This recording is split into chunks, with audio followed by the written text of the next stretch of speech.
Hello बच्चों, let's read the question. The question is there are infinite numbers of capacitor, each of capacitance 1 microfarad. They are connected in rows such that number of capacitor in first, second, third rows are respectively 1, 2, 4, 8 and so on. The rows of these capacitors are connected between A and B as shown. Determine the equivalent capacitance of the network between points A and B. तो मुझे इन ए और B के बीच में क्या calculate करना है, equivalent resistance calculate करना है। तो इसमें देखिए जो रो है हमारे पास, ये फर्स्ट रो है मेरे पास, फिर ये सेकंड रो है, फिर ये थर्ड रो है, फिर ये फोर्थ और ये फिफ्थ, इस तरह से इनफाइनाइट तक हमारी रो जो है वो बना रखी हैं और हर रो में कैपेसिटर को हमने सीरीज में जोड़ रखा है। तो हमें की कॉन्सेप्ट में क्या पता होना चाहिए कि अगर मेरे कैपेसिटर्स सीरीज में कनेक्टेड हैं तो सीरीज में इक्विवेलेंट जो आता है हमारा 1/c इक्विवेलेंट वो होता है 1/c1 plus 1/c2 plus dash dash dash. और अगर पैरेलल में कनेक्टेड हैं तो उसका सी इक्विवेलेंट हम किस तरह से निकालते हैं, C equivalent equals to C1 plus C2 plus dash dash dash. तो ये रो में तो जो हमारे कैपेसिटर हैं वो किस में जुड़े हुए हैं, सीरीज में जुड़े हुए हैं। 1, फिर 2 कैपेसिटर को सीरीज में जोड़ा, फिर 4 को जोड़ा, फिर 8 को, फिर 16 को, इस तरह से हमने सीरीज में जोड़ा हुआ है। तो सीरीज में नेट इक्विवेलेंट जो आ जाएगा इस सीरीज का वो हमारे पास कितना आ जाएगा, इसका तो हमारे पास C है, फिर इसका कितना हो जाएगा C/2।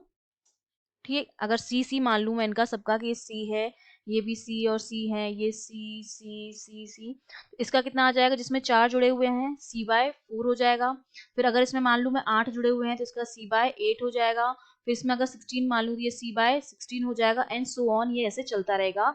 और उसके बाद मैंने इन सारे को क्या जोड़ दिया है, ए और बी में पैरेलल में जोड़ दिया है। ठीक है, तो पैरेलल में जो C इक्विवेलेंट आ जाएगा मेरा सबका, वो मेरे पास कितना आ जाएगा, अगर मैं पैरेलल में लिखूंगी तो C इक्विवेलेंट मेरा हो जाएगा ये C प्लस इसका तो C ही रहेगा, plus C/2 plus C/4 plus C/8 plus C/16 and in up to infinite. ठीक है, तो पहले तो हमने सबका सीरीज में निकाल लिया, सीरीज में कितना आएगा इक्विवेलेंट, फिर जो भी सीरीज में इक्विवेलेंट आ रहा है वो हमने किस में जोड़े हुए हैं, पैरेलल में जोड़े हुए हैं। तो ये C इक्विवेलेंट आ गया, तो यहाँ से C इक्विवेलेंट मेरा क्या आ जाएगा, C तो आपका कॉमन आ जाएगा, यहाँ पर बचेगा 1 plus half plus 1/4 plus 1/8 plus 1/16 plus so on. ठीक है, तो अभी मेरे पास एक सीरीज बन गई। अगर इस तरह से हमारी सीरीज बनती है जिसमें a plus A R square plus A R cube plus infinite तक इस तरह से होता है, तो इसका जो सम आता है, अगर r की वैल्यू जो होती है वो लेस देन 1 होती है, तो जो सम आता है इस सीरीज का वो हमारे पास हम किस तरह से निकालते हैं, that sum is equals to a/1 minus r, इस तरह से निकालते हैं। तो अब ये जो सीरीज दे रखी है इसमें हमारे पास, ये मेरे पास a है, ठीक है, और ये जो वैल्यू है ए आर की वैल्यू हमारे पास ये है, तो ए की वैल्यू मेरे पास 1 है और आर की वैल्यू मेरे पास हाफ है।